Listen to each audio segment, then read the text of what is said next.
Right, on A-level IT courses, there are questions that you kind of hope will turn up on the exam, because you should know them through common sense, really.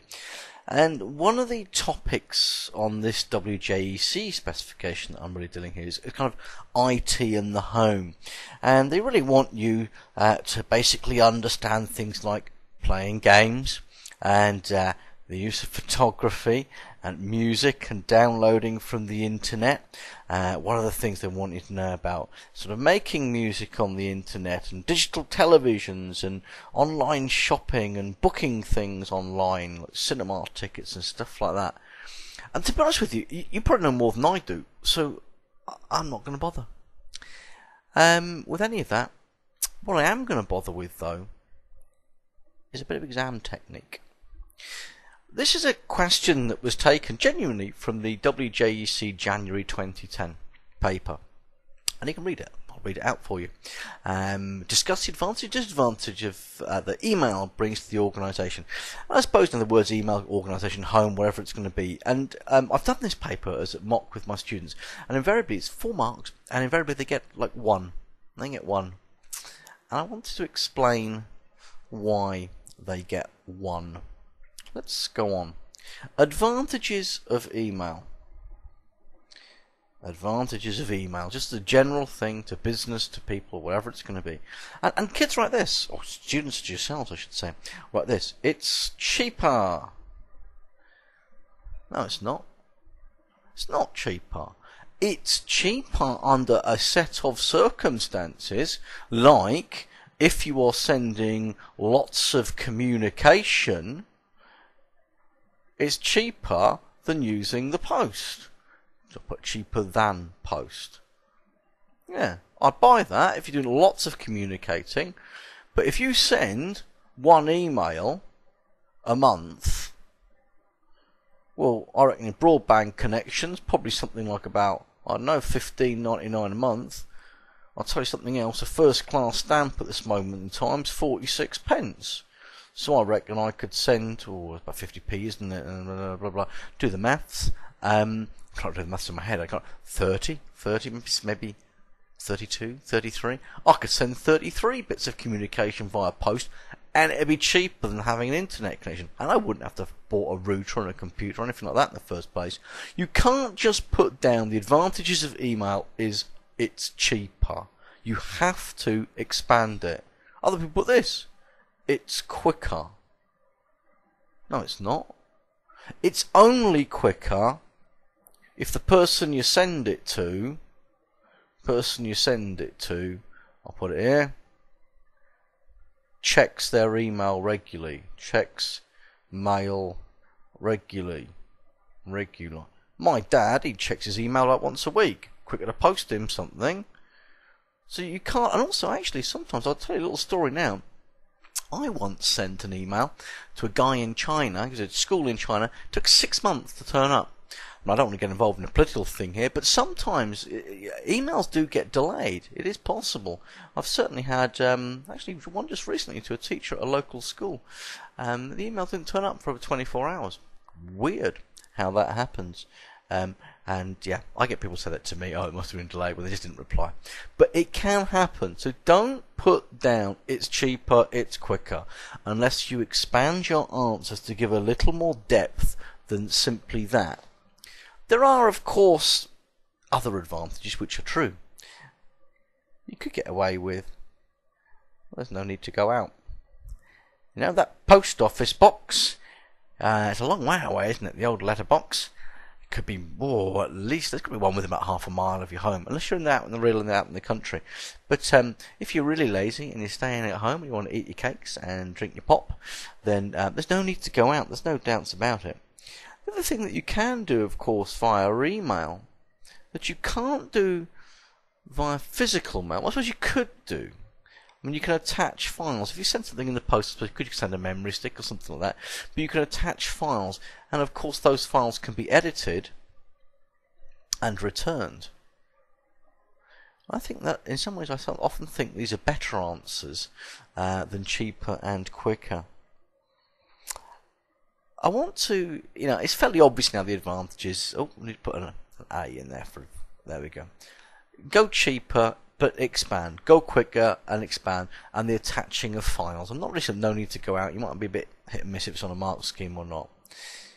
What I do want to focus on, as well as the advantages of email, are of course the flip side.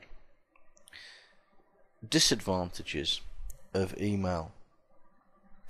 Now, I'm going to put one down, and I don't like this answer, and it's an answer that a lot of people will put in an exam. Not everyone has a computer. Technically, yes, I suppose it's true, but let's be honest about it. If your uncle, aunt, father, someone of an older generation doesn't have a computer, why would you even consider sending them an email in the first place? I don't really buy that as an argument. To me, it's a disadvantage compared to post, but you must assume that you could get the message to them either way. You could send it by post, you could send it by email. I just don't like this particular answer. It may appear on a mark scheme, and certainly I have seen it in the past, but I would really advise you against using this as a potential answer. Just bear with me 1 second. Sorry about that. But one thing that I do know about the disadvantage of email is that on my birthday, well, not so much nowadays, because I'm a bit older. You know, when I was younger, I kind of got upset if I didn't get money or presents. I'd just get a card. Not so great, is it? You like your presents, you like your money. Nowadays, of course, we don't tend to send money. You can do it by checks. Well, not checks, they're really dead, aren't they? Bank transfers and all sorts of bonds and stuff you can get nowadays. But yeah, it's nothing that's nice. Open a cup, hey, £10 note in there, or 20 or 5 even, because we're not being greedy. Even just a pound coin would be nice. But you can't send physical objects. Because you can, that's with via email. You could use PayPal if they've got a PayPal account to transfer money, and that's the way the world will go long term. And there may be no cash. Your grandchildren may not have cash at all. It may just disappear. We'll all have Oyster cards or sort of cash cards and stuff like that. But you can't send a present via email, and on your birthday it's nice to get some presents, isn't it? So what are other disadvantages that you can think of? What you can think of, I'm supposed to be explaining to you. Junk mail. It's very difficult not to get junk mail. And here's a piece of advice for you. I'm going to go out on something it's related to this. If you ever are on like a website where you can put your details in, and not a website you can put your details, where you've got like a forum where you're posting stuff up, your discussion group, something like that. If your email is, let's just put Bob at hotmail.com. Here's a bit of advice for you. If you put your email address up in its correct format on a website, it will be harvested by robots that basically look at websites for things that look like email addresses, and it'll be harvested, and that email address, if it was posted up onto a forum, would then start getting spam mail. Now, if you are bob at hotmail.com, a little bit of advice: write your email address like this: bob star at hotmail star.com. Anybody reading that will understand that they need to change it from this format into this format, bob at hotmail.com. But what won't happen to the person that writes their email address like that, they will not start to get spam, because what these little robots that I was talking about, what they do is there's these computer programs that just go and visit billions of web pages, and they're just looking for a sequence of characters like that, and then with a full stop or another full stop, and they'll say, how can I put this? If there's a space, take the stuff between the space and the space there. So if I put hello to Bob at hotmail, sorry about my handwriting, I'm trying to do this quite quickly, .com, there'd be another space, hello to Bob from everyone.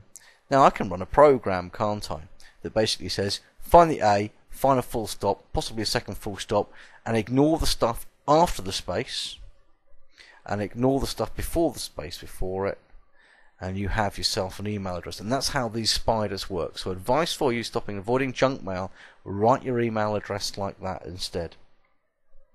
Of course, as well as junk mail, one of the problems we have with email is the potential for viruses. I don't think it's particularly difficult for you to know that you don't open email attachments if you don't know who they're from. You could also, there is a possibility that people's email inboxes get hijacked, and therefore, for example, I can write a program that would send, that would get into a colleague's email inbox and then look at all their contacts and forward an email onto them, and it might just appear to come from my friend. Let's say it's Bob at hotmail.com, and it goes out to all his friends. They go, oh look, email from Bob. I haven't seen Bob for a while, and it says check out my pics, and then there's a link that ends .exe or .scr or perhaps .bat, and these are classic file extensions that we associate with viruses. They're executable files. You know the golden rule of email extensions and emails. If you don't know who they're from, don't open them. If you do know who it's from, but you think that doesn't sound like what Bob would write, and I've no idea why he's sending me an exe file, then do not, under any circumstances, open those, because chances are you'll be triggering off a virus. Of course, the other disadvantage, I should say, of emails is can in fact be hacked. It's pretty easy to get into someone's email inbox. I mean, if I wanted to get into a member of my family's, I would just get myself a keylogger, and within a, just say, oh, go and log onto your email, leave a little program or a physical piece of hardware, a keylogger in there. If you're not sure what a keylogger is, just go into Google. It's either software or hardware, and it records the keystroke sequences. So if someone then logs in and types in bob at hotmail.com, the next thing they're going to type in is clearly going to be their password. So it's pretty easy to get into someone's email inbox. I mean, we often think of hackers as being highly technically advanced. They're not. Most of them are just using keyloggers. So that's pretty easy to do. But I think some people might argue that, I don't know, I haven't got any data for how much post gets stolen. I've had it in the past. A card's gone missing that had money in it, but that was years and years ago.